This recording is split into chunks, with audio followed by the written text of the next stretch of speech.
And we have our next judge, please. Of course, our next judge is the ballet trainer and artistic director of Axe Manila, Pause pa ba Shelo siya? Amina. Pause pa siya? Hello, good evening. They say that the youth is the hope of the land.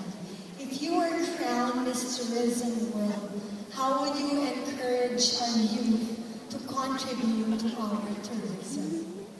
Thank you. As a pageant contestant in a beauty queen, I will use my convincing aura and striking beauty to encourage the youth that it's better to join the pageant than stay out late at night.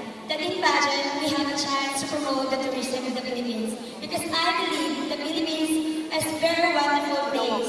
That the Philippines, the greatest asset is the people. Because the people of the Philippines is very welcoming, hospitable, and very rich in culture. And that's beyond. Thank you.